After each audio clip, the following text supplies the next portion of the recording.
반갑습니다. 반갑습니다. 네. 하늘이 열리고 말씀이 열리는 주님의 복음연구원 오늘이 155번째 강의입니다. 이 단어는 이제 눈에 많이 익으셨을 겁니다. 토브입니다. 토브. 글자를 이제 눈에 한번 익히셔가지고 세제가 어떻게 되는지 한번 보시고요. 좋습니다. 심이 좋았더라 할 때 좋았더라. 자, 요 제목으로 지난번에 말씀을 드렸던 거 간단하게 좀 줄여가지고 단어 위주로 말씀을 다시 한번 드립니다. 오로지 기도하기를 힘쓰니라.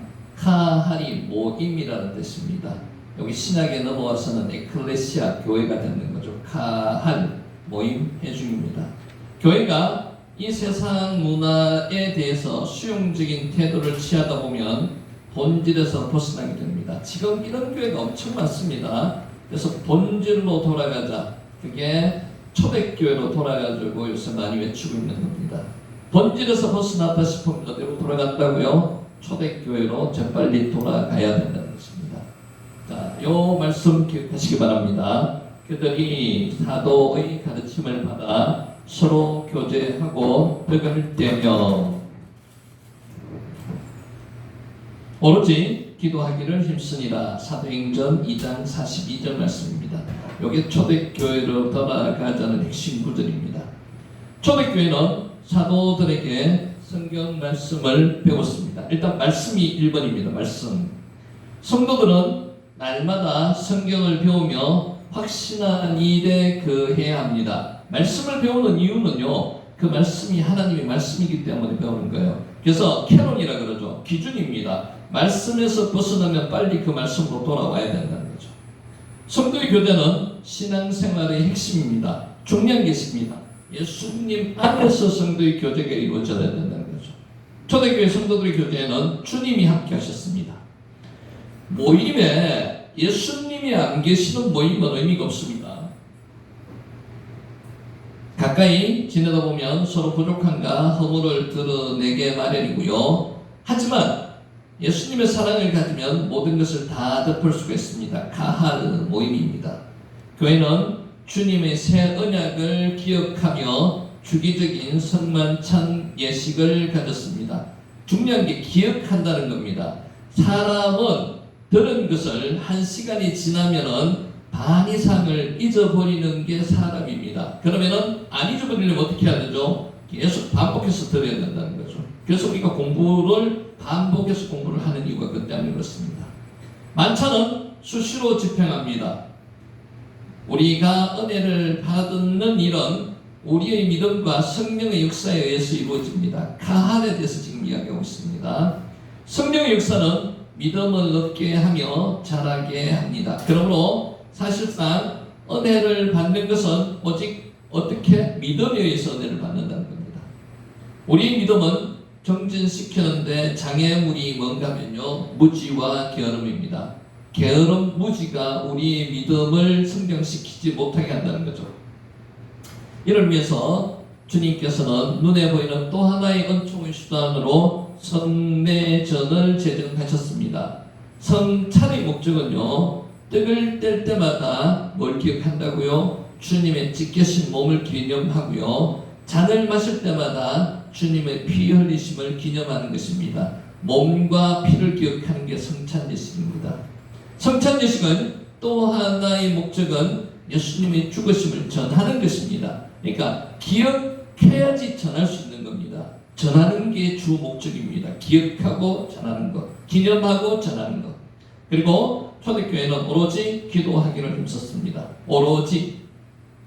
기도는 하나님과의 대화고요, 영적인 호흡입니다. 아버지와의 대화가 잘 이루어지는 집안에는 문제가 적습니다. 없는 게 아니고요, 소통이 그만큼 잘 이루어지는 거죠.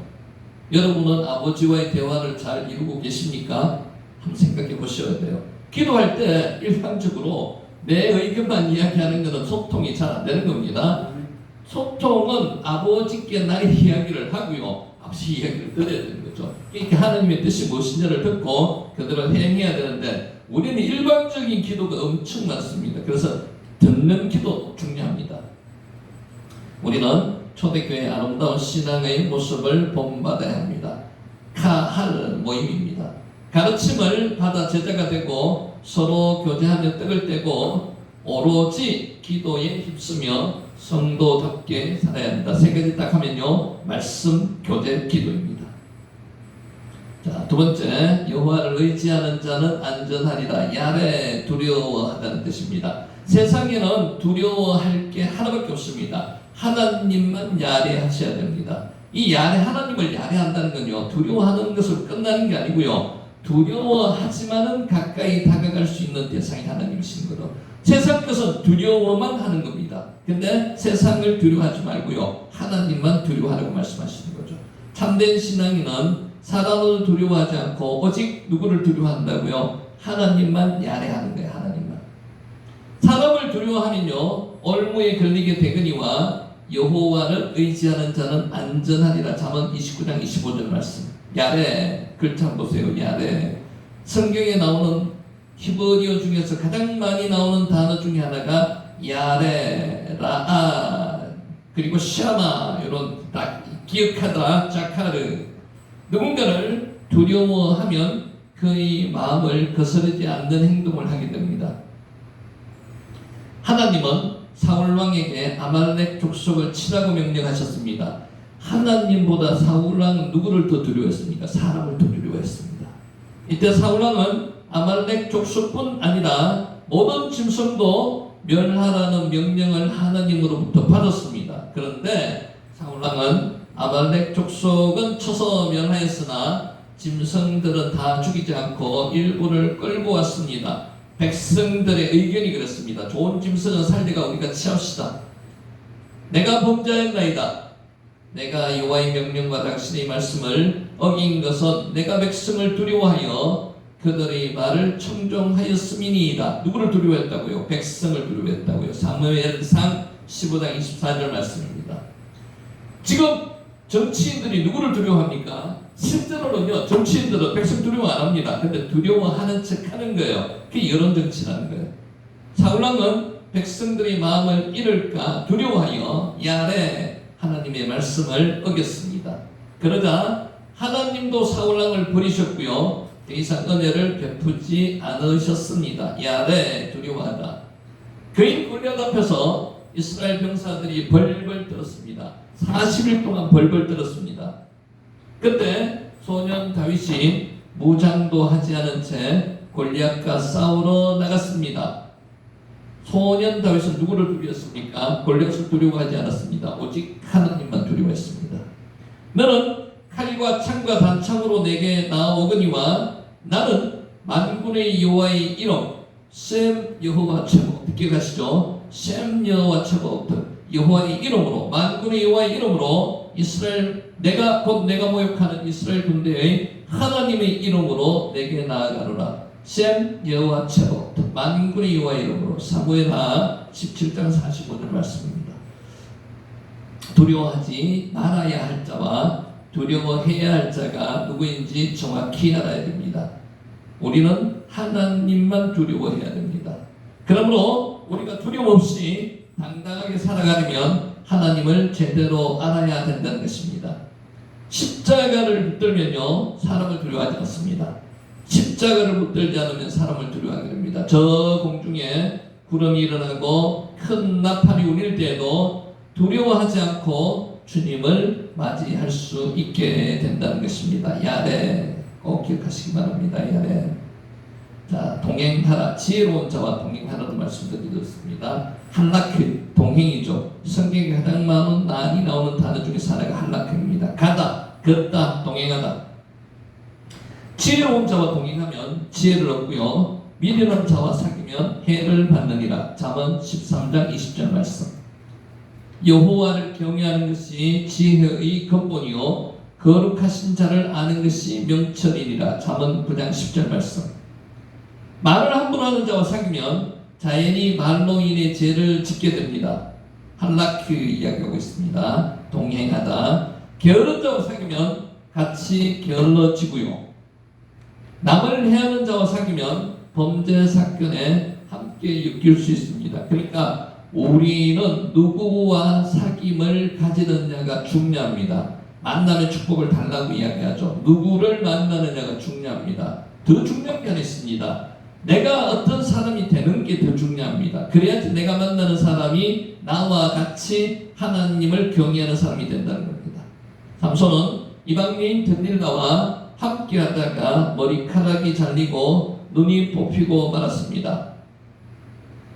여색을 밝혔습니다. 여자를 밝혔습니다. 그러다 보니까 들릴라와 같은 여자를 만나게 되는 거고요. 하나님께서 주신 그 은사를 가볍게 생각하고 잃어버리게 된다는 겁니다.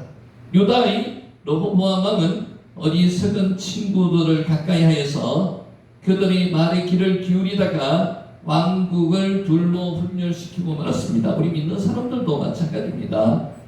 겉으로는 다 믿는 척 하는데 실제로는요, 하나님을 정말로 두려워하고 섬기는 사람이 있는 반면에 안 그런 사람도 많습니다. 목사님들 중에서 마찬가지예요. 그러면 정말 영분별 하셔야 돼가지고요, 그런 사람과 가까이 할 수 있도록 노력하셔야 됩니다. 그것은 하나님께서 주시는 영분별의 은사로 할 수밖에 없습니다. 반면에 지혜로운 자와 동행하면 지혜를 얻습니다. 동행이라는 말, 할라크, 생각과 감정을 나누면서 어울려 함께 살아가는 것입니다. 그냥 걷는 게 아니고요, 같은 방향으로 걸으려면 생각과 감정이 같아야 됩니다. 그래서 어울려 살아가는 것, 그게 동행입니다. 우리도 이 세상에 사는 동안에 좋은 스승, 멘토, 친구를 만나야 합니다. 여기서 더 중요한 게 하나 있다고 이야기하죠. 내가 더 좋은 스승, 더 좋은 멘토, 더 좋은 친구가 되어야 되는 겁니다. 내가 되어야 되는 겁니다. 우리는 지혜로운 자를 만나서 동행할 수 있기를 기도해야 합니다. 그러면 우리가 일평생 동행해야 할 참된 지혜자, 잘 알고 있습니다. 하나님이시고요, 예수님이시고요, 성령님이십니다. 이 세 분 위와 같이 할라크 동행해야 된다는 겁니다. 지혜로운 에녹은 65세부터 하나님과 동행을 시작했습니다. 언제부터요? 65세부터 300년 동안. 그는 예배드리는 경우에만 동행한 게 아니고요, 이게 중요합니다. 삶 속에서 동행했어요. 우리가 하나님을 만나는 시간이 기도 시간에만 만나서 동행하면 안 된다는 거예요. 삶 속에서 화가 날 때도 하나님이 동행하시는 거고요, 위기 상황에서도 하나님이 동행하시는 거고요, 내가 디프레스 돼 있을 때도 하나님이 동행하셔야 됩니다. 그게 삶 속에서 동행하는 거거든요. 먹고 사는 삶의 현장 가운데서 한결같이 300년 동안 하나님과 동행했습니다. 할라크. 에녹은 하나님과 300년을 동행했습니다. 에녹이 하나님과 뜻을 함께 했기 때문입니다. 같은 방향으로 같은 감정을 가지고 걸었다는 거죠. 에녹과 동행하시던 하나님은 그를 그대로 하늘나라로 죽지 않고 하늘나라로 간 사람입니다. 믿음으로 에녹은 죽음을 보지 않고 옮겨졌으니 하나님이 그를 옮기심으로 다시 보이지 아니하셨느니라. 그는 옮기기 전에 하나님을 기쁘시게 하는 자라 하는 증거를 받았느니라. 히브리서 11장 5절 말씀입니다. 어떤 사람이 되기를 원하십니까? 우리 선택에 달려 있습니다. 우리가 어떤 선택을 하든지 반드시 그에 합당한 결과가 주어지고요, 우리는 그 대가를 지불해야 합니다. 하나님과 동행하시는 분, 삶 속에서 하나님과 동행하시는 분이 되시기를 예수님 이름으로 축원합니다. 아멘. 하일이라는 단어가 용기라는 단어입니다. 용기.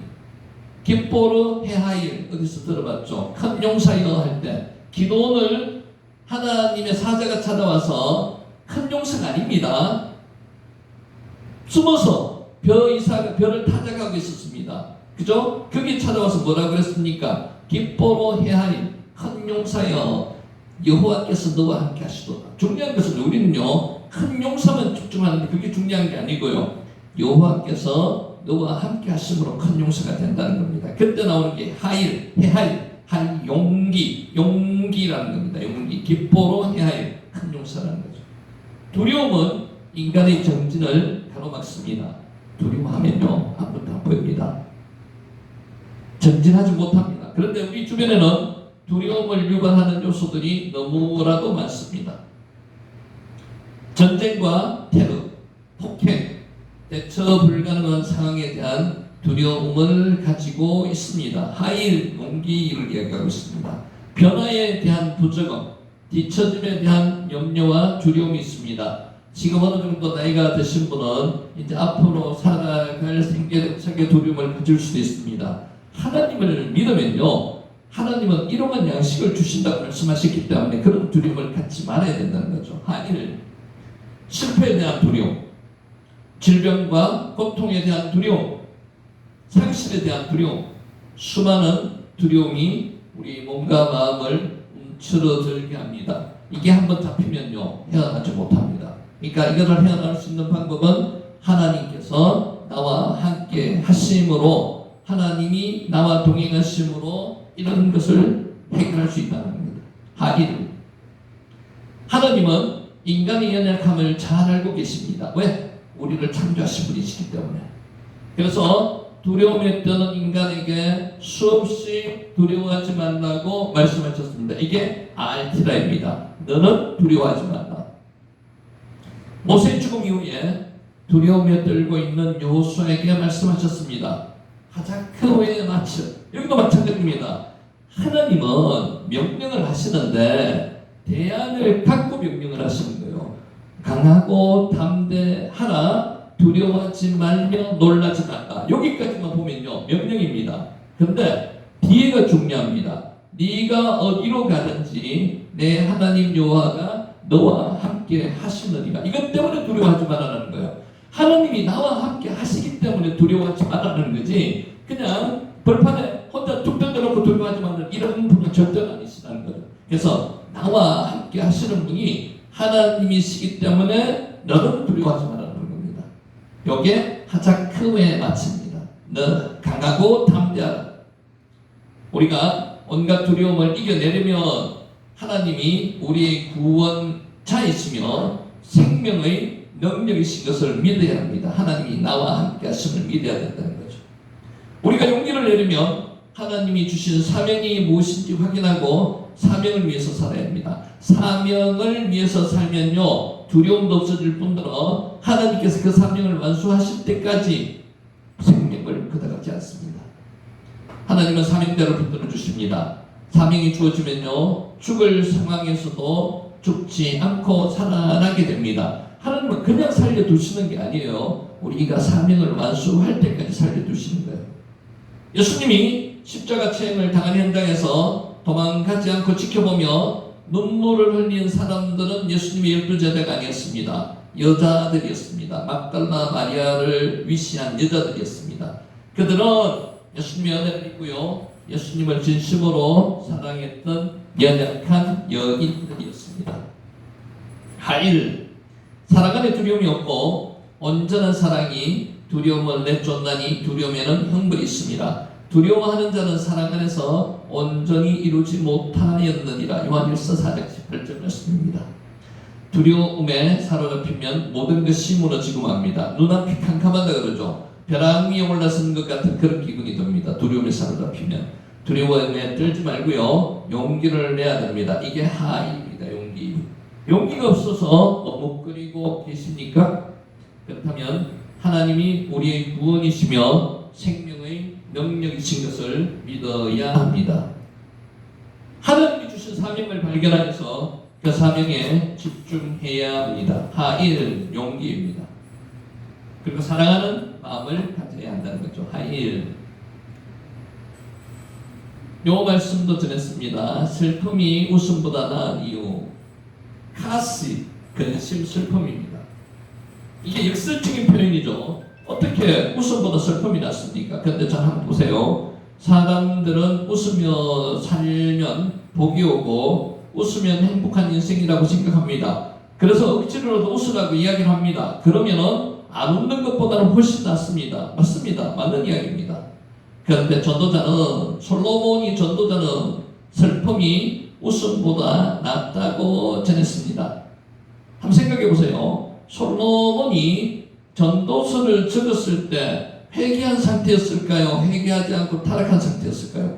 회개한 상태였습니다. 그래서 전도서를 적을 수 있었는 거죠. 그래서 전도서가 지혜서라고 이야기하는 것도 그 때문에 그렇습니다. 얼굴에 근심하는 것이 마음에 유익하기 때문이니라. 전도서 7장 3절 말씀입니다. 전도자가 말하는 웃음은요, 마음속에서 솟아나는 웃음이 아니라 억지 웃음을 말하는 거고요. 카스, 근심, 슬픔입니다. 슬픔은 삶에 대한 비관에서 나온 것이 아니라 참된 반성에서 나온 슬픔을 말하는 것입니다. 그래서 여러분 잘 한번 생각해 보세요. 회개와 고백은 차이가 있습니다. 회개는요, 그 행동 자체를 통렬하게 마음속에 가슴 아파하면요, 그것에 대해서 방향을 완전히 틀어서 그 방향으로 가지 않고 완전히 돌아서 가지고 가는 게 회개고요. 고백은요, 그냥 말 그대로 고백입니다. 잘못했습니다. 여기서 끝나는 거예요. 그러면 그 잘못을 다시 할 수 있는 겁니다. 이게 신학적으로는 굉장히 중요한 거거든요. 회개로 성화시켜야 되지 고백으로 끝나면 굉장히 큰일 납니다. 그래서 우리 목사님들도 설교하실 때 이 부분에 대해서 잘 설교를 잘 하셔야지 고백하면 됩니다라고 이야기하면 큰일 난다는 거죠. 회개하고 고백을 엄청나게 차이가 있습니다.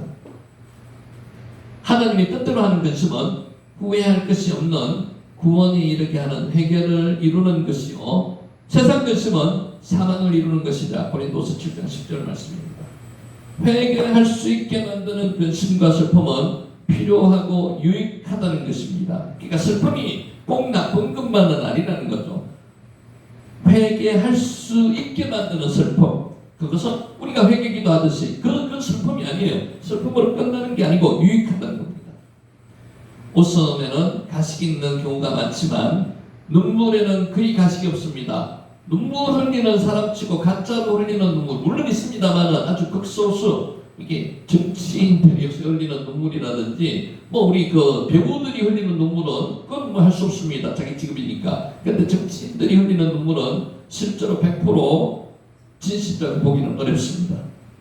그렇기 때문에 하나님은 값싼 웃음보다 진실된 눈물을 소상히 여긴다는 것입니다. 하나님이 눈에 눈물을 담아두신 것은 우리에게 눈물이 필요하기 때문입니다. 눈물이 필요합니다. 눈물을 흘리신 적이 오래되었다면요, 곰곰이 한번 생각해 보셔야 돼요. 눈물이 필요합니다. 나이가 들면요, 눈물이 자주 납니다. 그렇지 않습니까? 눈물 납니다. 22년 만에 형들을 만난 요셉이 방성대곡하며 울었습니다. 뺏기가 울기라는 뜻입니다. 명사입니다. 빠카가 울다는 동사이고요, 뺏기가 명사입니다. 이 울음은요, 어떤 울음인가 하면요, 방성대곡하고 통렬하게 소리 내서 우는데 이 울음이 회개의 눈물과 회개의 울음과 비슷하다는 거죠. 울고 끝나서는 안 됩니다. 아간의 범죄로 인해 아이성 전투에서 패한 여호수아가 눈물을 흘렸습니다. 여호수아가 눈물을 흘렸다는 기록은 없는데요, 죄를 뒤집어 쓰고 회개하는 그런 구절은 있습니다. 그래서 이거를 유추해가지고 눈물을 흘렸다고 얘기할 수도 있는 거죠. 하나님의 통치 대신에 왕을 요구하는 이스라엘 백성을 인해서 사무엘이 슬퍼하며 눈물을 흘렸습니다. 유일한 왕이 누구예요? 하나님이십니다. 하나님보다 인간의 눈에 보이는 왕을 백성들이 원하는 것 때문에 눈물을 흘렸다는 거죠. 사울과 요나단의 죽음 앞에서 다윗이 울며 애가를 불렀습니다. 이게 이제 진심이라는 거죠. 그냥 가짜로 백성들의 눈여기로 오르는 게 아니라는 거예요. 사람들은 예레미야 선지자를 가르쳐 눈물의 선지자라고 불렀습니다. 눈물을 흘릴 수밖에 없습니다. 예레미야 선지자는 자기 백성을 벌하시지 않을 수 없는 하나님과 깨닫지 못하는 하나님의 백성 사이에서 예언 활동을 했습니다. 그래서 하나님의 말씀을 받아서 전했는데 백성이 깨닫지 못하기 때문에 눈물이 난다는 거죠. 이스라엘의 죄악으로 인해서 예레미야의 눈에서는 눈물이 그칠 날이 없었습니다. 그래서 눈물의 신지라고 이야기합니다. 바카, 울다 동사입니다. 방성대곡하다, 바카입니다. 느헤미야는 고국 예루살렘이 황폐해졌다는 소식을 듣고 울며 슬퍼했습니다. 자식이 없었던 한나, 우리 몇 번 이야기했죠. 4대 성녀 이야기했죠.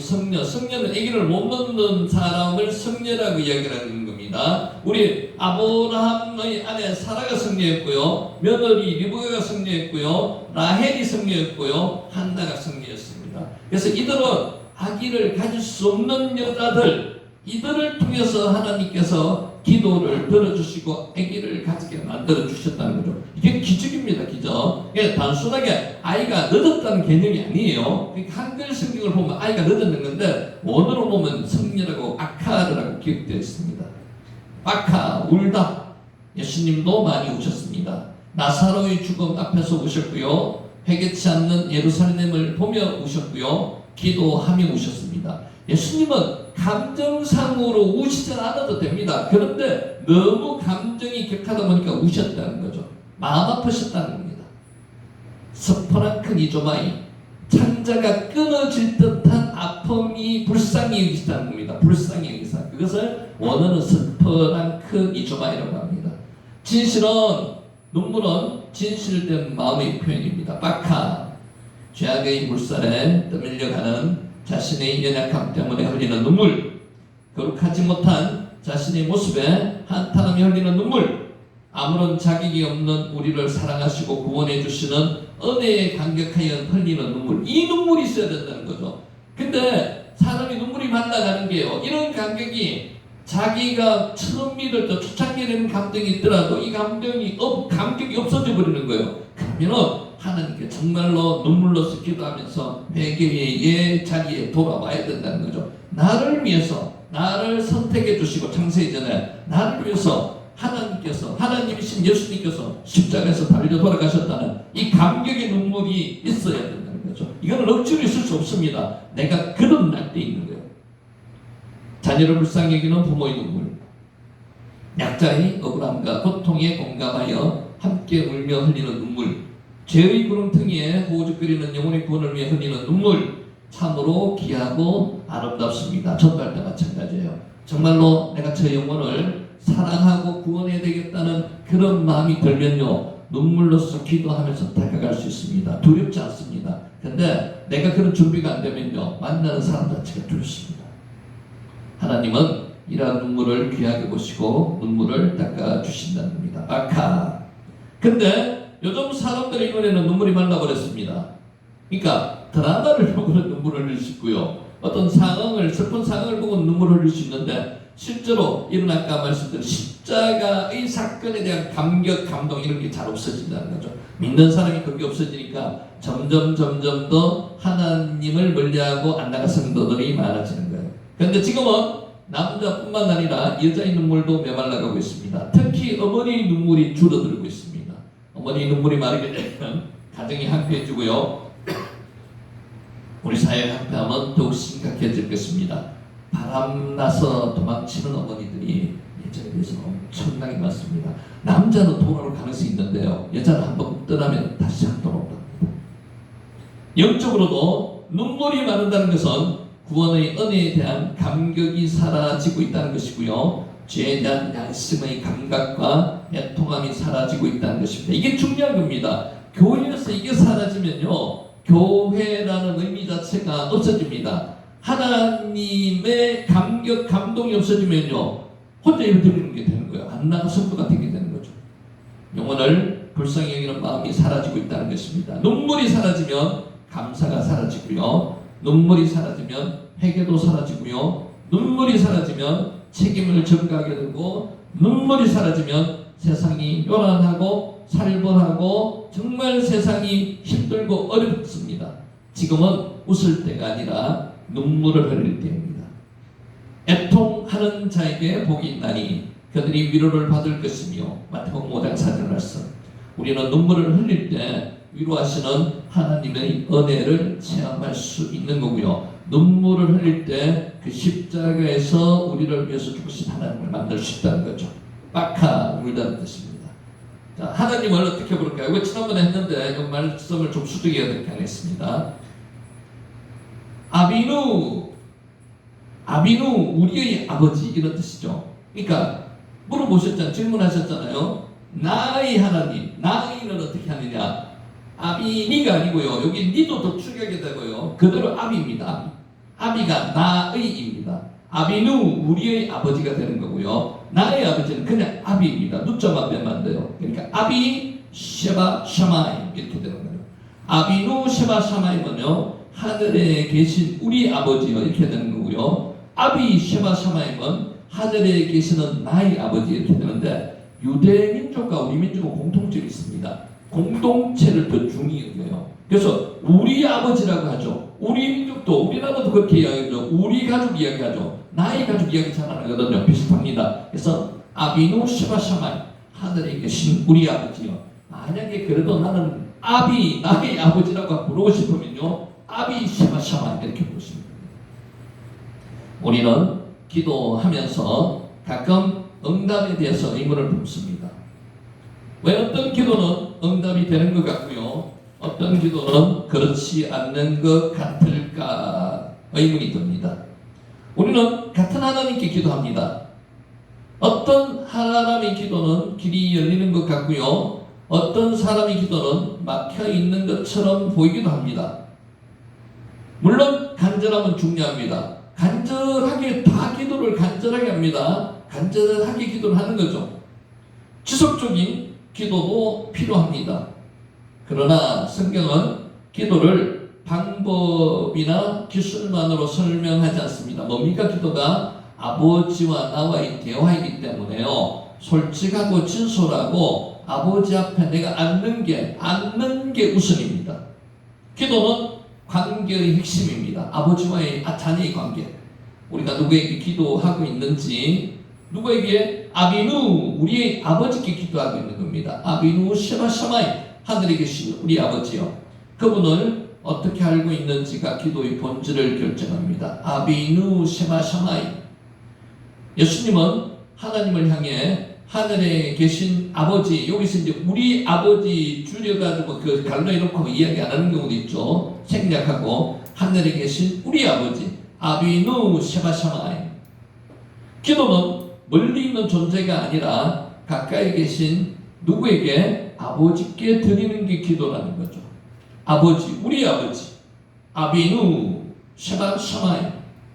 예수님은 이렇게 말씀하셨습니다. 구하라 그리하면 너에게 주실 것이요, 찾으라 그리하면 찾아낼 것이요, 문을 두드리라 그리하면 너에게 열릴 것이니. 마태복음 7장 7절.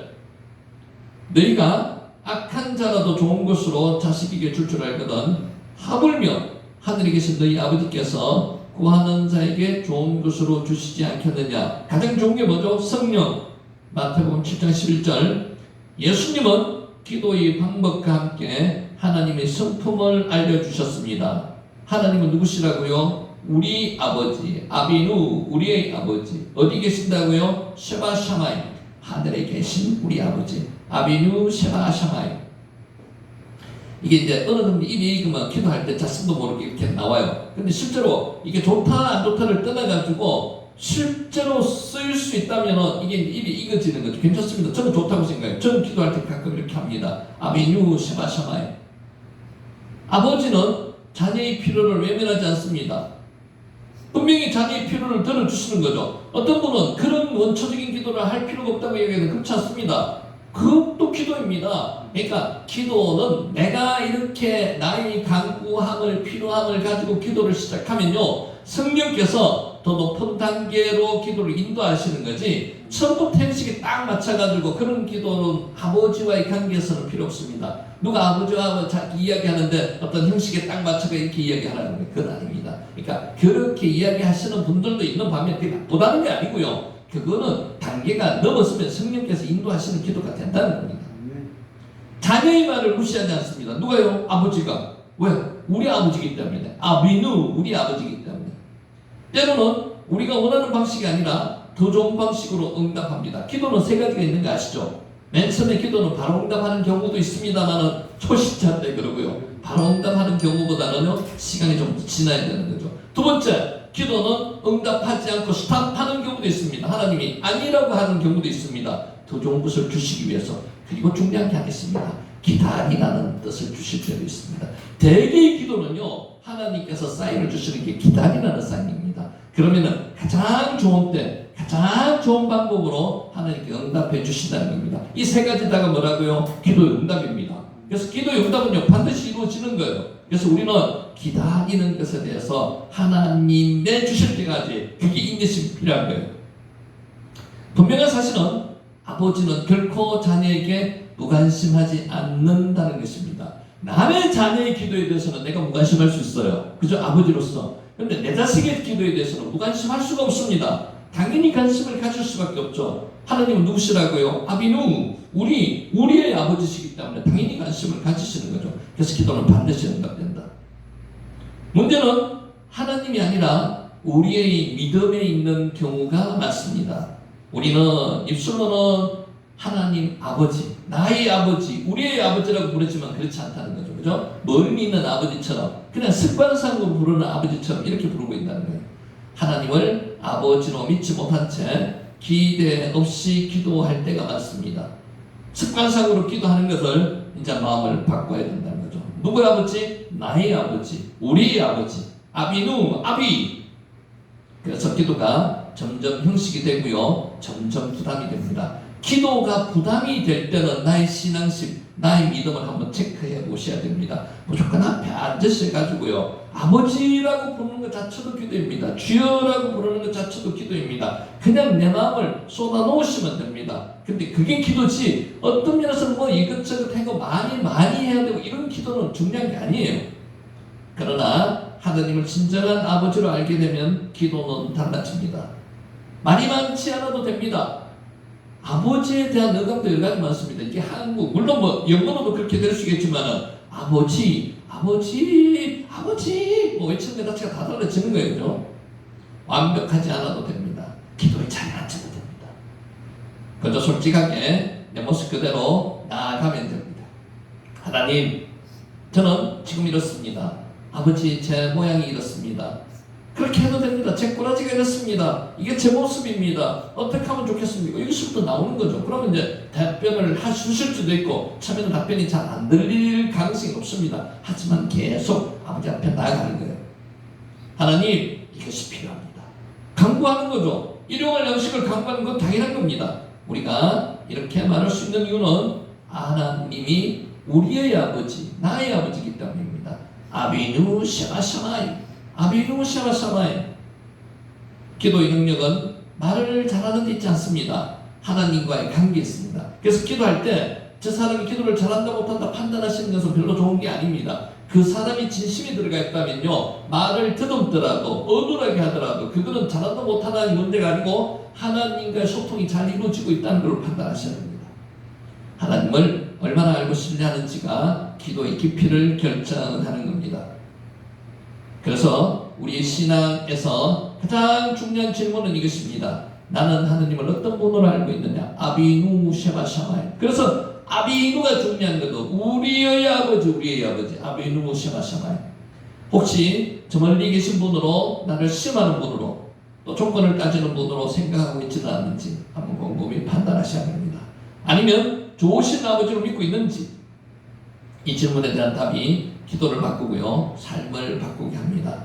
기도가 노동이라고 이야기를 합니다만은 실제로 그만큼 많은 힘이 들어간다는 겁니다만은, 하나님이 우리 아버지라면요, 의사소통이 잘 된다면요, 그렇게 노동적인 것만 아닙니다. 기도가 기쁨이고요, 기도가 즐거움이 될 수가 있습니다. 하나님, 당신은 나의 아버지이십니다. 아비누 샤마샤마이. 이 고백이 시작될 때 기도는 더 이상 부담이 아니고요, 특권이 되는 거죠. 누구의 특권? 자녀의 특권이 되는 겁니다. 그래서 우리 믿는 자의 특권은요, 기도할 수 있다는 대상이 있다는 것, 그게 믿는 자의 특권입니다. 안 믿는 사람도 기도합니다. 허공을 대고 기도합니다. 어떤 극한 상황에 따지면 기도합니다. 그게 하나님이 될 수도 있지만 그 대상이 모르는 그 대상을 듣고 기도하는 우리는 대상이 있습니다. 아비누 샤마샤마이. 하늘에 계신 우리 아버지, 기도할 때 기도가 응답되는 역사가 오늘도 있으시길 예수님의 이름으로 축원합니다. 아멘. 자, 오늘의 말씀입니다. 나의 반석이신 여호와를 찬송하리로다. 반석이 요 글자입니다. 추르입니다. 추르. 이것은 그냥 돌멩이가 아니고요, 우리 눈에 보이는 조금 큰 돌이 아니고요, 큰 암석처럼 한 산처럼 거대한 겁니다. 반석, 추르. 오늘 우리는 지식의 홍수 시대를 살고 있습니다. 요즘 사람들의 지식은 대단합니다. 정말 많은 것을 알고 있습니다.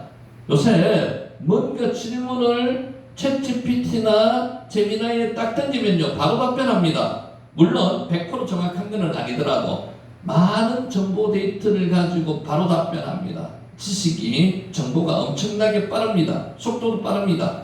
그런데 아무리 많은 것을 알고 있어도 자신이 어떤 존재인지 모르고 있다면, 내가 하나님의 말씀으로 창조된 인간인 줄 모르고 있다면, 하나님을 알지 못하면 안다고 할 수가 없습니다. 추르.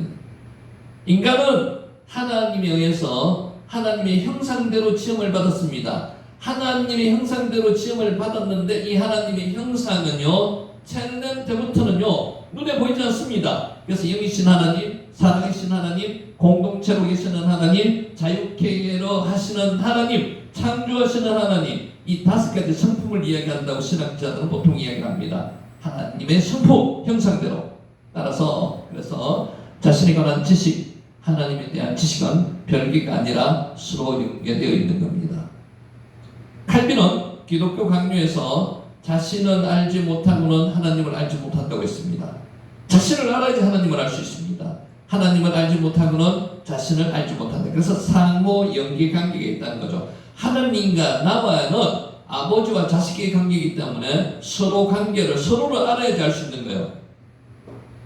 다윗은 파란만장한 인생을 살면서 자신과 인간의 본질을 알게 되었고요. 하나님을 직접 경험하면서, 이게 중요합니다. 왜 교회를 많이 떠나는가 하면요, 하나님을 직접 경험하지 못했기 때문에 사람들이 지금 자꾸 교회를 떠납니다. 경험했다고 이야기하는 사람도 진정한 인격적인 경험을 못했던 사람들은 떠날 수밖에 없습니다. 대단하죠. 하나님을 직접 경험하면서 하나님을 제대로 알게 되었습니다. 가룟 유다가 왜 예수님을 배반하게 되었을까요? 진정한 하나님의 아들로서의 예수님을 못 만났기 때문에 그렇다는 거죠. 3년 동안 같이 살아도 그래 될 수 있습니다. 다윗의 지식은 경험적인 지식이었고, 그는 시인으로서 그 지식을 비유적으로 표현했습니다. 다윗은 시편 144편에서 인간에 대해서 이렇게 표현했습니다. 사람은 헛것 같고 그의 날은 그림자 같으니이다. 시편 144편 4절입니다.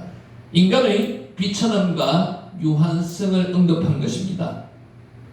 다윗은 아무것도 아닌 자신의 모습을 솔직하게 고백했습니다. 그러면서도 하나님에 대해서는 이렇게 고백했습니다. 나의 반석이신 여호와를 찬송하리로다. 하나님은 나의 반석이시라고 표현했습니다. 헛것 같은 자신에 비하면 하나님은 거대하고 견고한 반석과 같이 생각되었다는 겁니다. 헛것 같고 그림자 같은 존재인 인간이 왜 교만해지는 것일까요? 자기 자신에 대해서 착각하고 있다는 겁니다. 인간은 따져보면 아무것도 아닙니다. 잘났는 것 같지만 잘나지 않았습니다. 비교하면 똑같습니다. 언제 평등해집니까? 죽음 앞에 딱 서는 날, 그날에는 평등해집니다. 많이 가진 사람도요, 죽음 앞에 서면 똑같습니다. 어떤 면에서는 더 슬퍼져, 더 비참해져. 많은 것을 놓고 가는 그 사람 생각해보세요. 더 비참합니다. 자신에 대한 착각 때문입니다. 자신을 과대평가하여 과대망상에 사로잡히기 때문에 그렇다는 거죠. 교만의 반대는 겸손입니다. 겸손은 자기 자신을 아는 것입니다. 자신의 실상을 알고요, 자신이 참다운 모습을 아는 겁니다. 나는 누구인가? 흙입니다. 먼지입니다. 아파릅니다. 하나님께서 그렇게 창조하셨다는 거죠. 그래서 나는 아무것도 아닌 존재입니다. 먼지 하나입니다. 먼지. 자신이 실체를 알 때 겸손하지 않을 수 없게 된다는 것입니다. 그러면 다윗은 어떤 의미에서 하나님을 나의 반석, 추르라고 했을까요? 추르.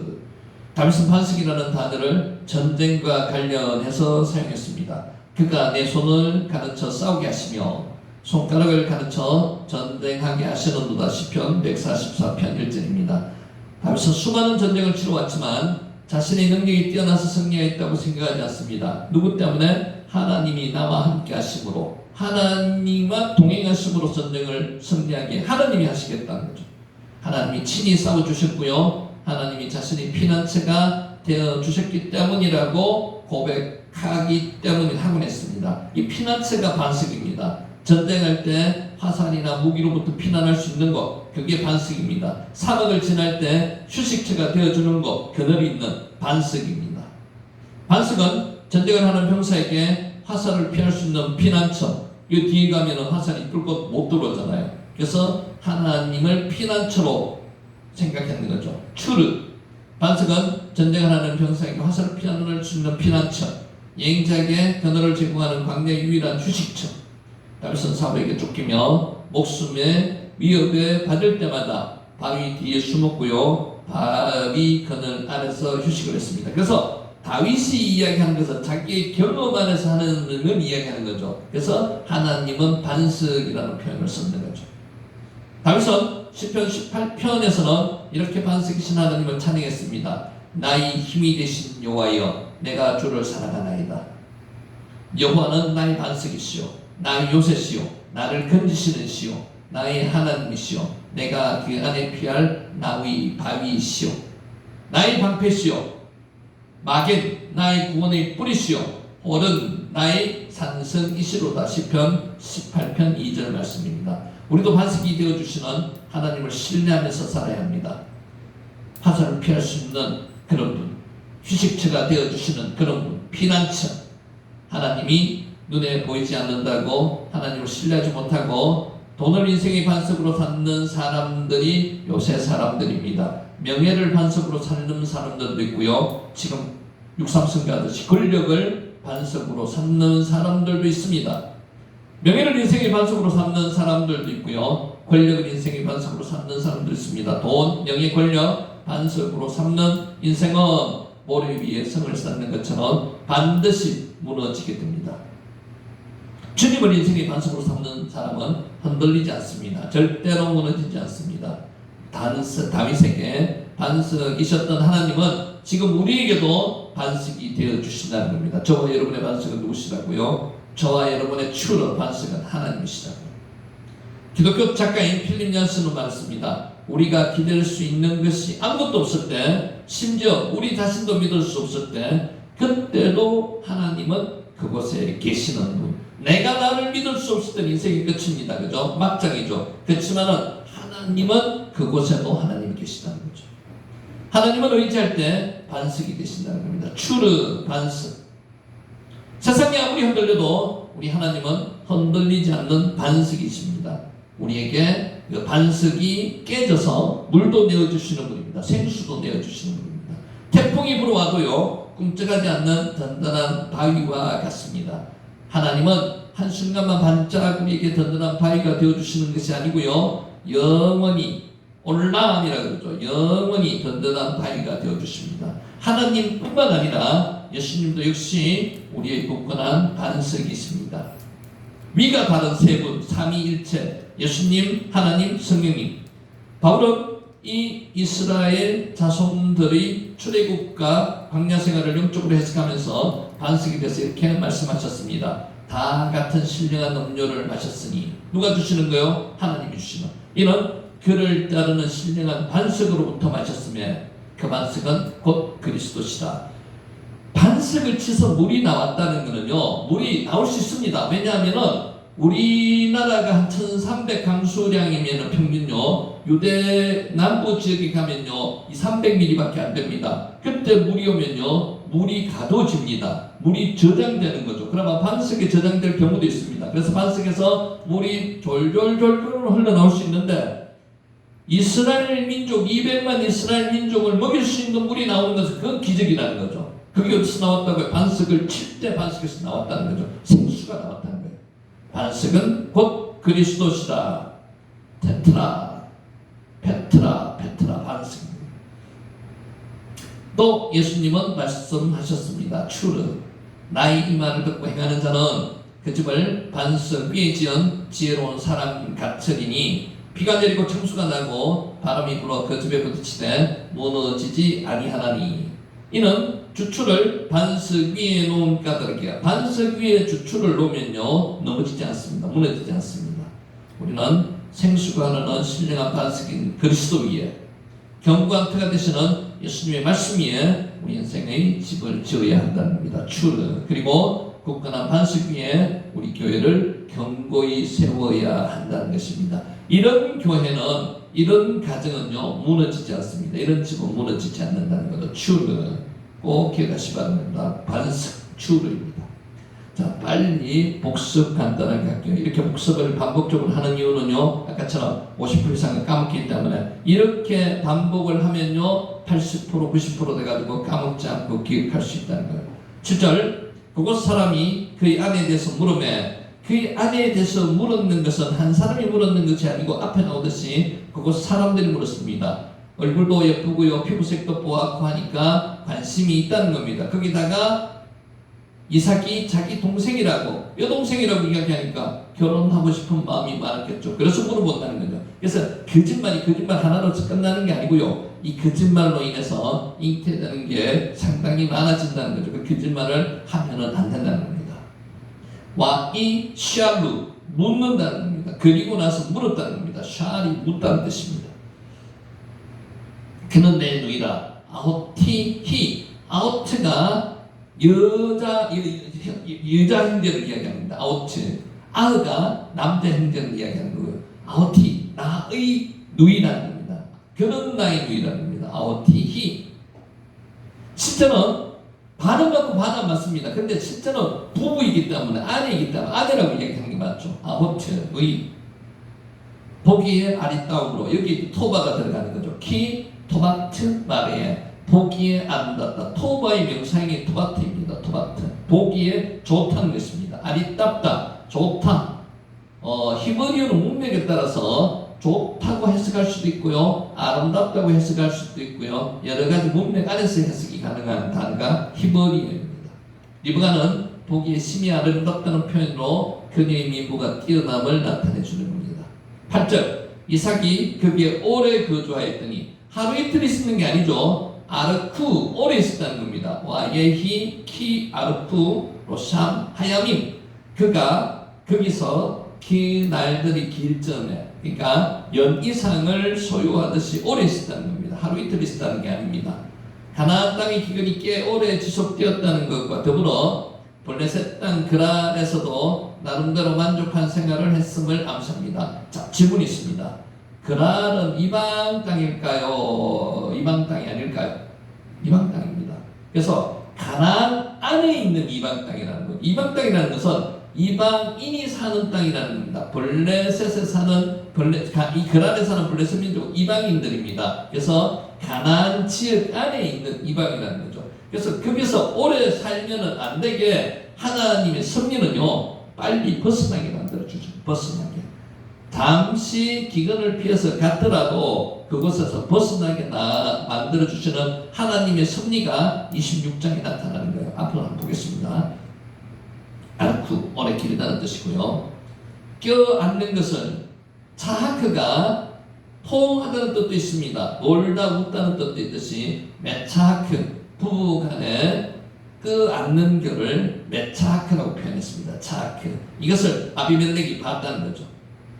아비멜렉이 창밖으로 내다본지라. 여기서 이제 봤다는 게 우리 한글로는 단순하게 내다본지라 이렇게 표현되어 있지만은요, 본다는 단어가 세 개가 쓰입니다. 세 개가 쓰였다는 것은 아주 강조하는 겁니다. 와야 시케프, 와야르, 웨힌네. 세 개가 본다는 뜻의 단어가 세 개가 쓰였다는 겁니다. 자세히 봤다는 겁니다. 거짓말하고 있는 것을 자세히 현장을 봤다는 겁니다. 누가요? 아비멜렉이. 그래서 원어로 보면 좀 더 생생하다는 거죠. 샤카프, 내다보다. 와야르, 라아의 거든요. 원형이 라아입니다. 그리고 나서 보았다, 주시하다. 라아. 우리 히브리 성경 중에 가장 많이 나오는 단어 중에 하나가 라아입니다. 이게 변형대가 마야르, 주시하다는 겁니다. 라아. 그리고 감탄사 힘내가 쓰였습니다. 그래서 와야 시케프, 와야르, 힘내. 내다본지라를 한글 성경을 좀 더 실감 있게 표현하면요, 자세히 본지라 이런 뜻으로 합니다. 10절, 아비멜렉이 이르되 내가 어찌 우리에게 이렇게 행하였느냐. 마 조트 아시타라누. 내가 우리에게 행한 이것이 무슨 짓이냐. 좀 더 꾸짖는 거죠. 내가 어찌 우리에게 이렇게 했느냐. 실제 직역하면 내가 우리에게 행한 이것이 무슨 짓이냐, 무엇이냐. 그래서 바로 명령했습니다. 아비멜렉이 모든 백성에게 명하여 이르되 이 사람이나 그의 아내를 범하는 자는 죽이라 하였더라.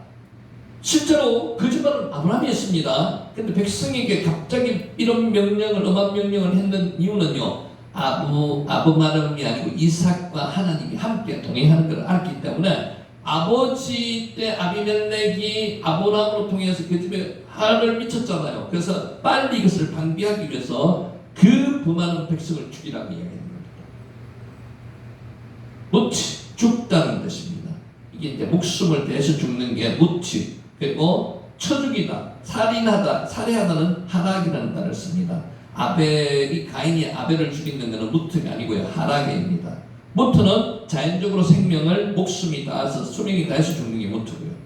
12절 이삭이 그 땅에서 농사하여 그해 100배를 얻었고 여호와께서 복을 주심으로 이삭이 그 땅에서 농사하여 와 이즈라 이차 그바 아레츠 하이 그 땅에서 씨를 뿌렸다는 게 농사하는 겁니다. 그 땅에서 농사했다는 겁니다. 지난번에도 말씀을 드렸듯이 이삭은 농부가 아닙니다. 그 땅에서 농사하여서 했는 것은 그 땅 주민들이 농사하는 것을 보고 배워서 농사했다는 겁니다. 그런데 100배나 얻었다는 겁니다. 이게 잘 보셔야 됩니다. 자라 농사하다는 거고요.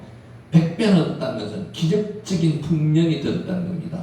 자, 이거 잘 보셔야 하는데 영적으로 한번 생각해 보세요. 하나님께서 복을 주셔서 100배나 얻었습니다. 복 맞죠? 근데 이것으로 인해서 미움을 받았다는 것은 복입니까? 아닙니까? 결과적으로 복입니다. 왜 복일까요? 빨리 이곳을 떠날 수밖에 없도록 하나님께서 만들어주시는 겁니다. 만약에 거꾸로 이야기해가지고요, 100배를 얻지 못했다고 해봐요. 평상작을 얻었다고 하면은 이들에게 미움을 얻을 일이 별로 없습니다. 아까 제가 왜 이방 땅이냐 물어봤죠, 그죠? 이방 땅에서 하나님은 빨리빨리 벗어나서 브엘세바로 오게 만드시기 위한 과정 중에 있으신 거예요. 이게 하나님의 복이라는 거죠. 그러니까 하나님의 섭리는 오묘하십니다. 잘되게 하셔서라도 하나님의 섭리를 이루어가는 과정을 삼으실 수도 있고요.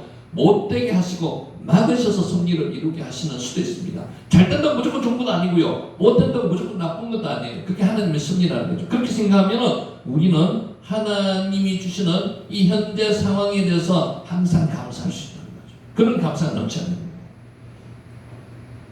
여호와께서 복을 주시는 그래 맞습니다. 와예 바라케후 여호와께서 복을 주시는 게 끝으로 보시면요 100배나 소출을 얻었는 것 자체가 복이지만요 실제 복은요 그보다 더 큰 복입니다. 100배나 소출을 얻어서 뒤에 나오는 시기를 얻어서 빨리 브엘세바로 돌아오게 만들어주시는 이게 복이라는 거죠. 13절 그 사람이 창대하고 왕성하여 마침내 거부가 되어 그러니까 하나님이 주시는 복은요 우리가 생각하는 그런 복과는 차이가 다른 겁니다. 거부가 되고 돈을 많이 버는 게 겉으로 나타나는 복이라고 우리는 그렇게 생각하죠. 그러니까 이제 성경을 읽을 때 초창기에는 거부가 된 게 복이라고 보이는 게 맞습니다. 그런데 성경을 좀 더 읽고 영안이 좀 더 뜨이면요 하나님의 사람은 하나님이 복을 주시는 차원이 다른 복이 있다는 것을 깨달을 수 있는 겁니다. 까달 창대하다는 뜻이고요. 창대하고 왕성하여 와이그딸 와엘레크 한놓고 창대한 것이 계속 유지되는 겁니다. 14절 양과 소가 때를 이루고 종이 심이 많음으로 블레셋 사람이 그를 시게 하여 여기 이제 원어하고 조금 차이가 있는데 보세요. 원어는 어떻게 되는가 하면요 양과 소가 때를 이루고 많다는 그런 의미로 표현되어 있지만은요 실제 원어상에는 그에게 양의 재산과 소의 재산이 있었다 이렇게 표현되는 겁니다. 약간 차이가 있습니다. 그리고 종이 많았다는 거예요. 미크네 초 종이 심이 많음으로 와 아붓다 라빠 아바드에서 나온 게 아붓다입니다. 종입니다. 종들이 라바 넘친다는 거죠. 많았다는 겁니다. 14절 양과 소가 때를 이루고 양의 재산과 소의 재산이 있었다고 직역하면 그렇고요. 종이 심이 많음으로 블레셋 사람이 그를 시게 하여 이게 하나님의 복이라고 볼 수 있습니다. 시기를 당하는 거요. 지금 우리가 세상으로부터 시기를 당하는 게요 결국은 하나님의 복의 일환이라고 볼 수도 있습니다. 그렇지 않습니까? 그죠? 그러니까 하나님이 하시는 방법은 우리가 감히 머릿속으로 예측할 수 있는 그런 부분만 아니라는 거죠. 시기를 당함으로 말미암아 돌아오게 만들어 주시는 거고요. 예루살렘이 박해를 받음으로 말미암아 흩어져서 복음을 전하게 되는 거고요.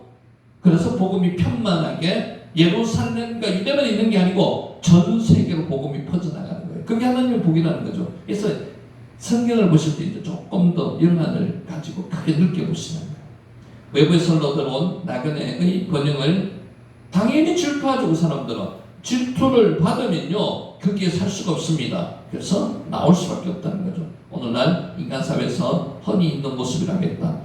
우리도 마찬가지예요. 지금 성도들이 이 세상 사람들로부터 시기를 받잖아요. 성도들이 잘 삽니까? 이 세상 사람들이 잘 삽니까? 금전적인 것 말고를 떠나서도요 행복을 누리고 사는 사람들은 감사가 넘치기 때문에 물론 금전적으로도 마찬가지고 여러 가지 행복을 누리고 산다고 감사하면서 사는 사람 성도들이 많습니다. 그런데 시기가 오죠. 그게 뭐라고요? 하나님이 시기로 통해서 그게 끝이 아니에요. 그 눈으로 보이는 복만이 아니고요. 그를 통해서 복음이 더 전파될 수도 있는 거예요. 하나님이 계획하시는 바가 다른 게 있을 수 있다는 거죠.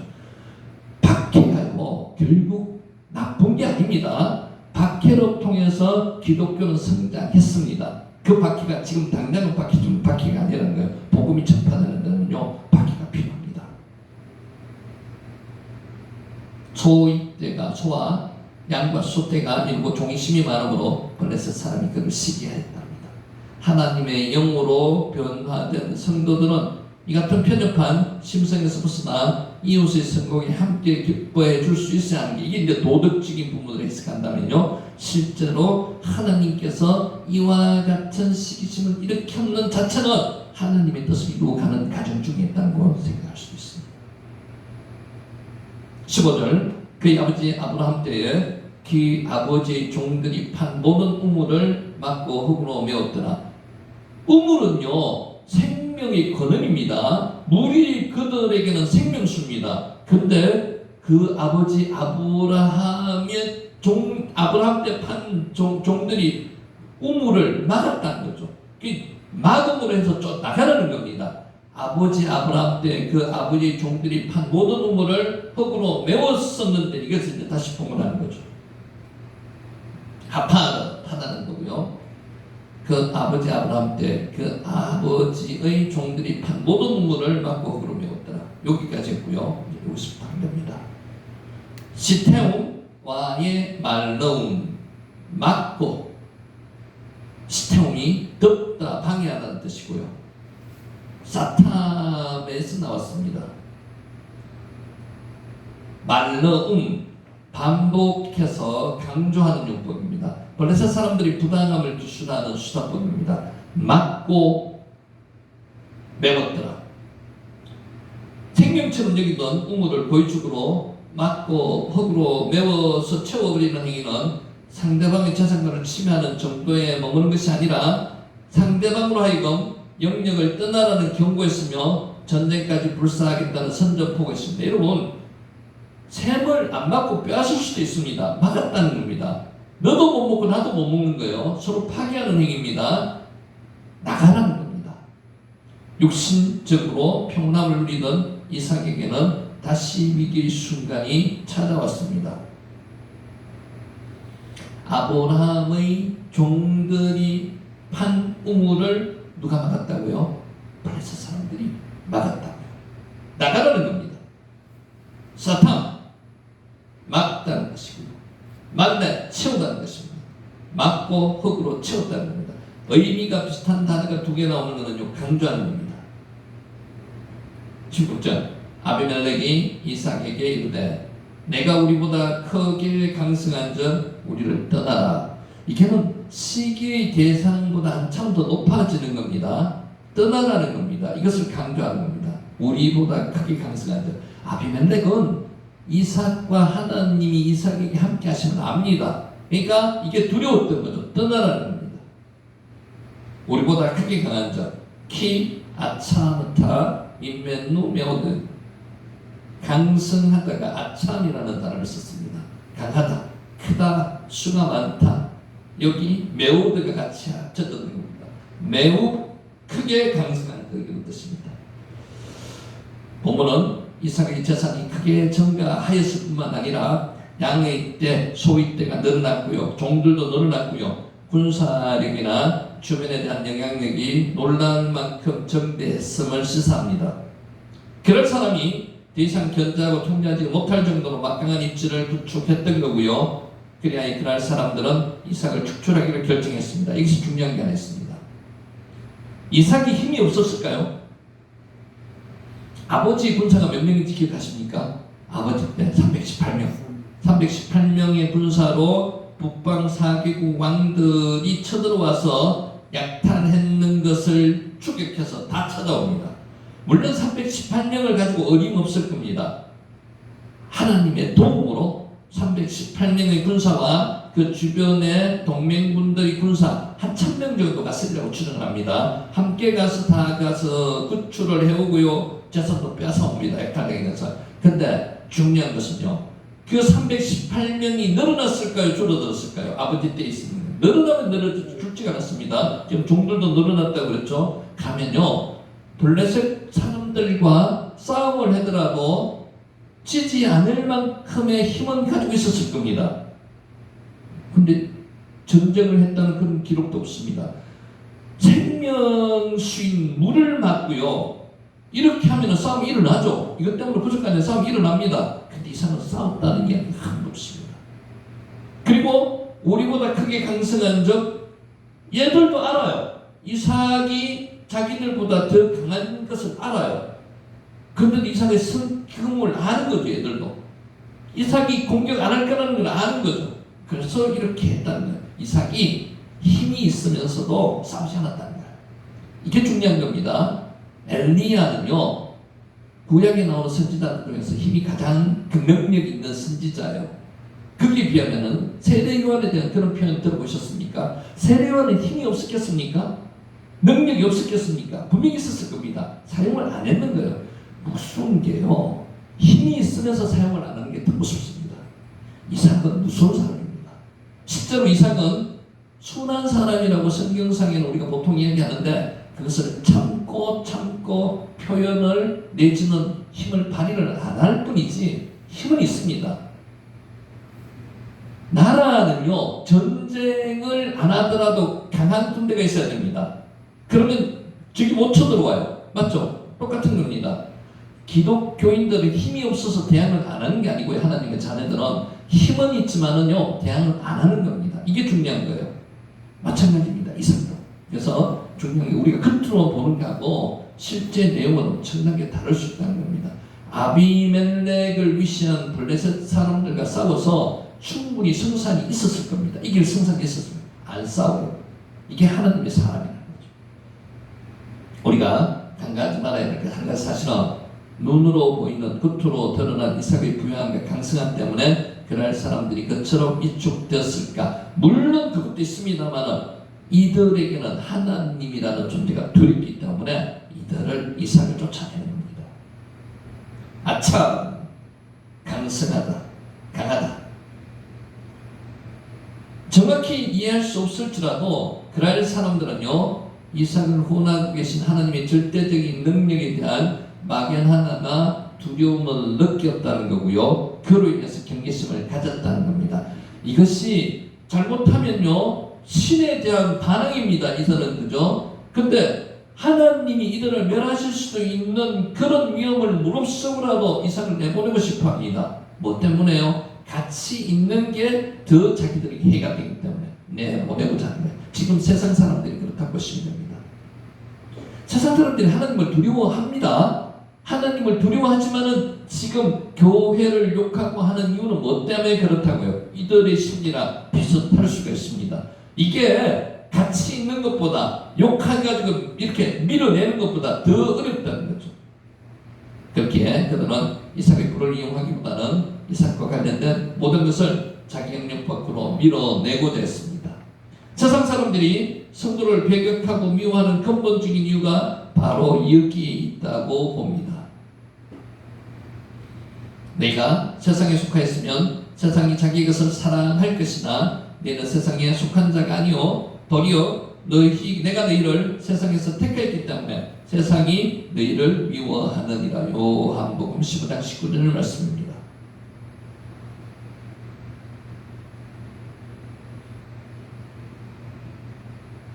17절 이삭이 그곳을 떠나 그랄 골짜기에 장막을 치고 거기 거주하여. 실제는 쫓겨났는 겁니다.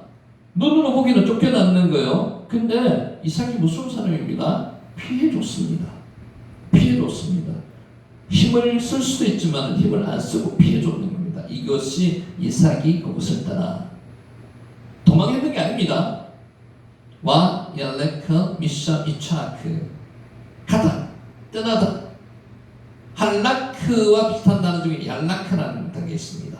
얄라크. 이삭이 게랄 사람의 요구를 받자마자 어떤 한거나 망설임 없이 곧 바로 게랄 땅을 떠나갔음을 암시합니다. 이게 이제 하나님의 은혜라는 거죠. 하나님은요 이삭으로 통해서 계속 무언의 암시가 이방 땅에 오래 머무르는 것을 원하지 않으시고요, 베르사바로 돌아오기를 원하시는 거죠. 이삭도 이걸 알기 때문에 하나님의 어떤 섭리 안에서 움직이는 겁니다. 실제로 당시 이삭의 마음속에는 분노가 끓어오르고 많은 갈등이 있었을 것입니다.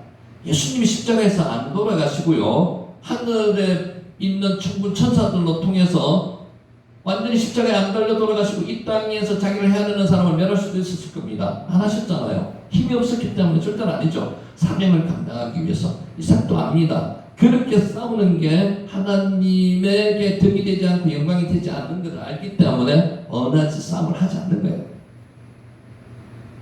원어 성경은 이러한 내용을 생략한 채 본문처럼 단지 떠난 사실만을 기록했습니다. 악으로 갚지 않고요, 결과적으로 화평을 도모한 이삭의 온유함을 잘 나타내고 있습니다. 힘이 없는 상태에서 참는 거랑요, 힘이 있으면서 힘을 숙이고 참는 거랑은 엄청나게 차이가 있습니다.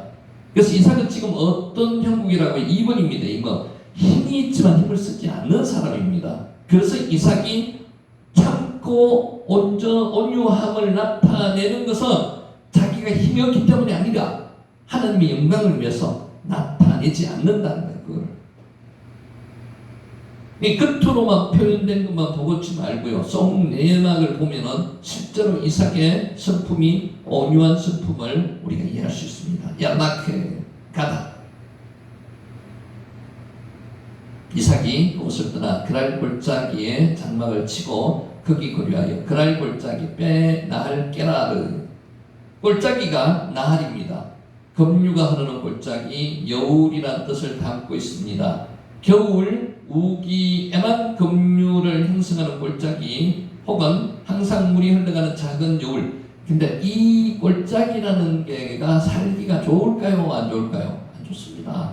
이 골짜기까지 지금 어떤 면에서는 쫓겨갔다고 볼 수도 있지만 쫓겨간 게 아니고요, 순순히 저희가 자진해서 옮겨 줬는 겁니다. 근데 하나님께서는 이 골짜기에 사는 걸 원하지 않고요, 이제는 베르세바까지 계속 옮겨가기를 원하시는 과정 중에 이렇게 머무는 겁니다.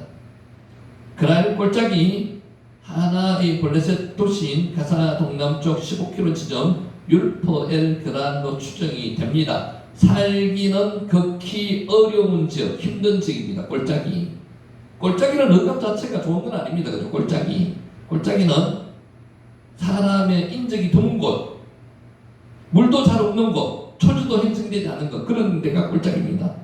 이곳은 벌써 땅이긴 하나 그날이 직접적인 영향력에는 벗어난 것이다. 왜냐하면요, 이런 곳에는 사람이 살기 힘들기 때문에 그들이 영향력을 발휘할 게 없죠. 자기는 좋은 땅만 사는 거야. 그러니까 그들을 피해가는 겁니다.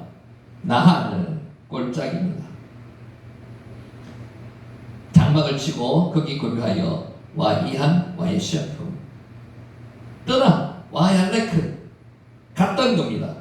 본문의 두 단어도 모두 계속 와우로 연결되어 있습니다. 와이한 그리고 몸에 이거는요, 행동이 끝나고 나서 바로 이런 뜻입니다. 짧은 문장이 세 번이나 계속적으로 사용된 것은 이삭이 혼경 가운데서도 동요하지 않고 자신이 행할 일을 꾸준히 해가고 있다는 느낌을 받고 있습니다.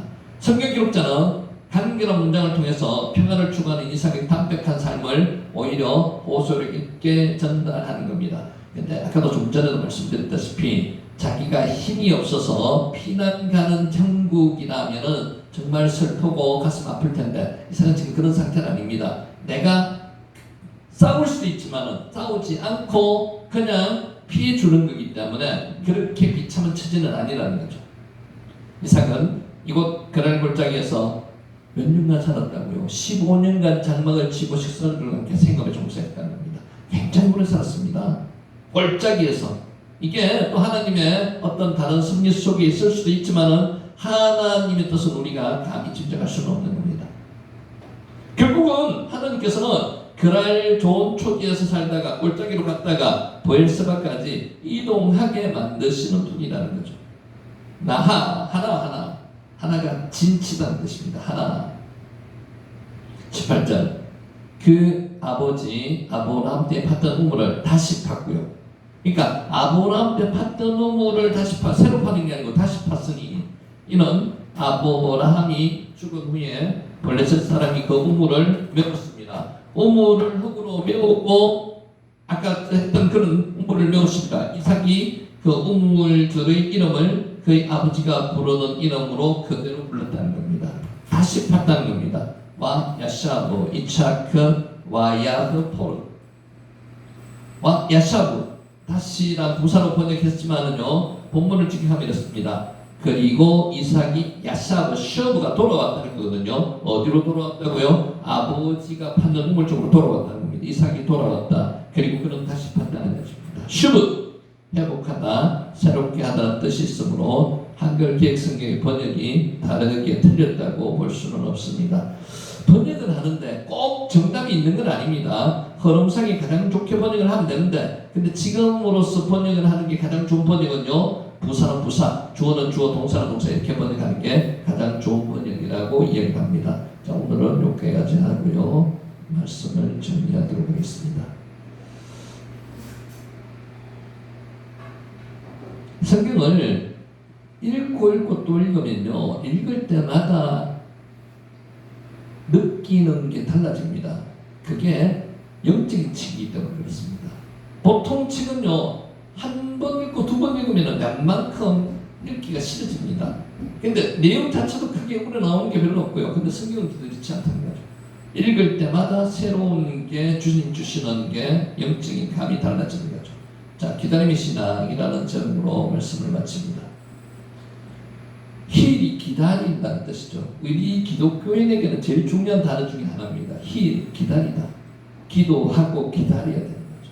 기다리면요 하나님께서 기다림에 대한 응답이 있으십니다. 구약 성경의 주제는 구원자로 오실 예수님을 기다리는 것이고요. 힐, 신약 성경의 주제는요 심판자로 오실 다시 오실 예수님을 기다리는 겁니다. 그래서 구약은 예수님을 기다리는 거고요. 신약은 다시 오실 예수님을 기다리는 겁니다. 둘 다 예수님을 기다리는 겁니다. 구약과 신약이. 우리 신앙생활에서도 가장 중요한 요소 중에 하나가 기다림입니다. 힐이라는 단어가 중요합니다. 힐, 기다리다. 우리 성품에 성령의 열매들이 맺히기를 어떻게 해야 된다고요? 기다려야 합니다. 물론 간절히 기도하죠. 기도한다고 다 이루어지는 건 아니죠. 그러면은 하나님께서 합당한 성령의 열매를 맺게 하십니다. 기다리다. 힐. 저도 대상자들이 돌아오기를 기다리고요. 기도하면은 하나님의 성령의 역사로 그들에게 마음의 감동을 주셔서요. 교회로 나오게 합니다. 기다려야 합니다. 하나님의 은혜를 풀리지 않는 문제들이 해결되기를 어떻게 해야 된다고요? 기다리다. 힐. 궁극적으로 주님께서 다시 오시기를 우리는 어떻게 하고 있다고요? 기다리고 있습니다.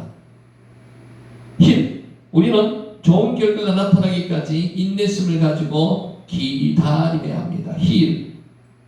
경쟁이 극심한 세상에서 살다 보면 우리는 종종 기다림을 지루하게 생각하고요. 특히 한국 사람은 잘 못 기다립니다. 빨리빨리 못 기다립니다. 그래도 기다려야 된다는 거죠. 못난 사람이 수동적인 태도로 간주하는 경향이 있기도 하지만 우리는 힐, 기다려야 합니다. 성도들에게 기다림의 의미는 하나님의 뜻을 기다리는 겁니다.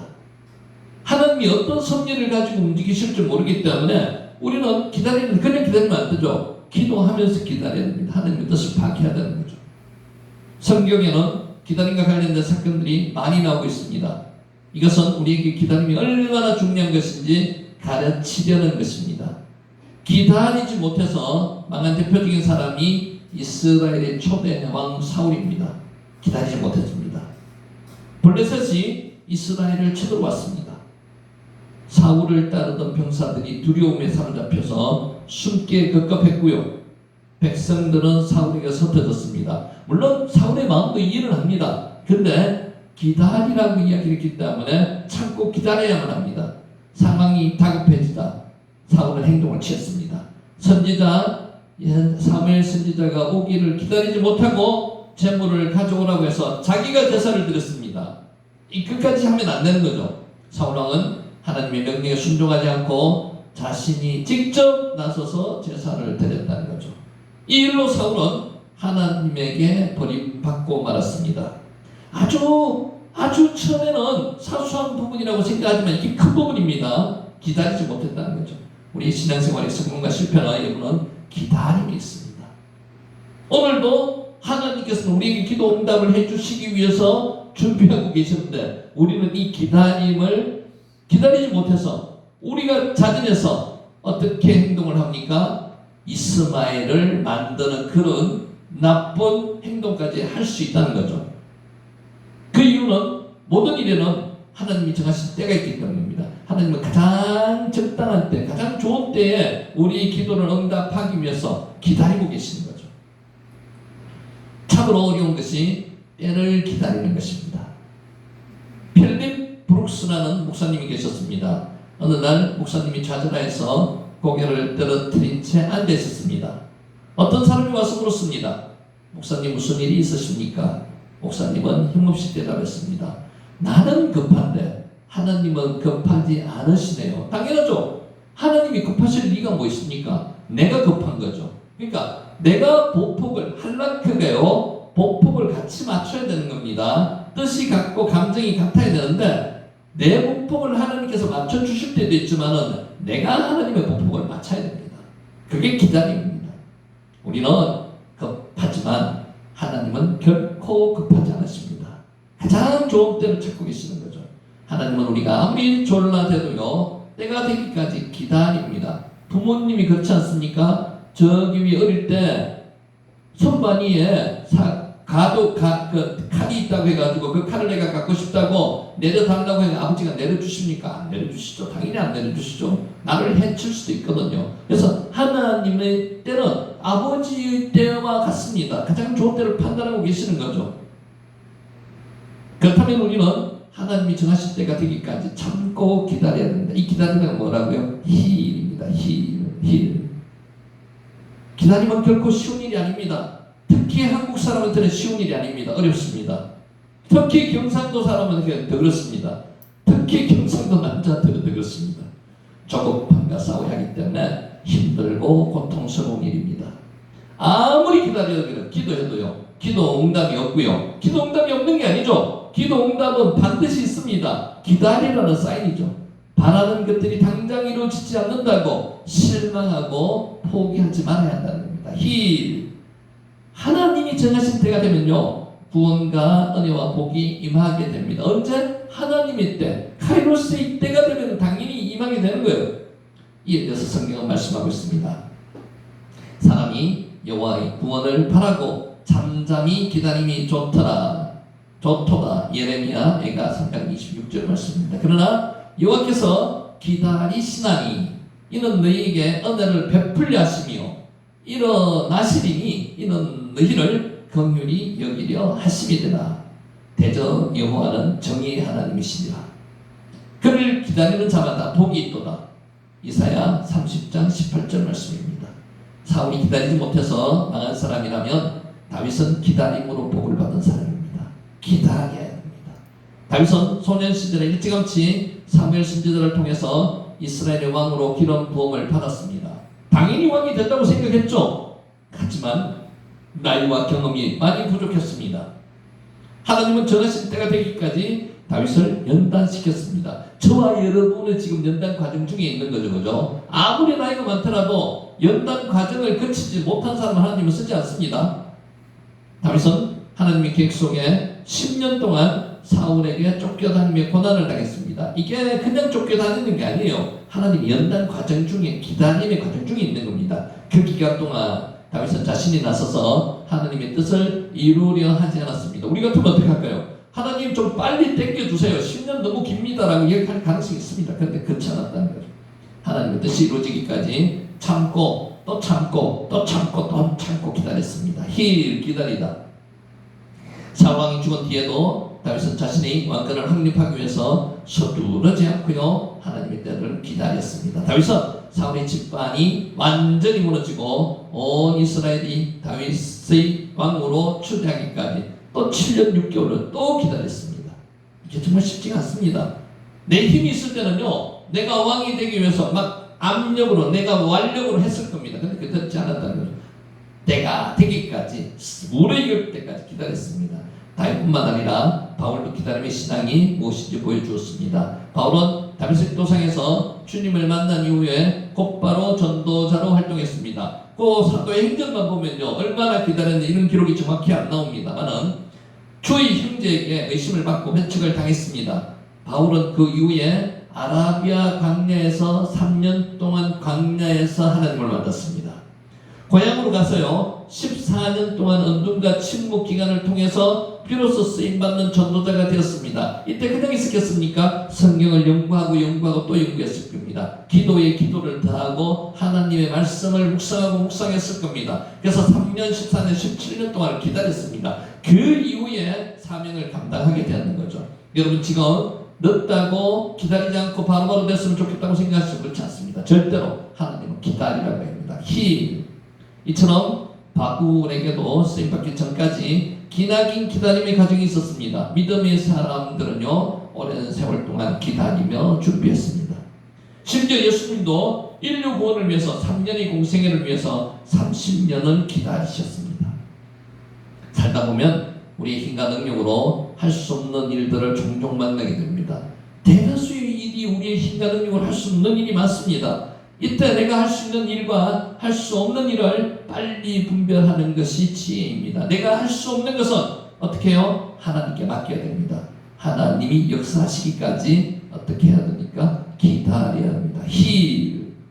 믿음 안에서의 기다림은 무작정 막연히 기다리는 게 아닙니다. 기도하면서 기다리는 겁니다. 우리의 기다림은 신실하신 하나님의 약속을 믿는 믿음의 기다림입니다.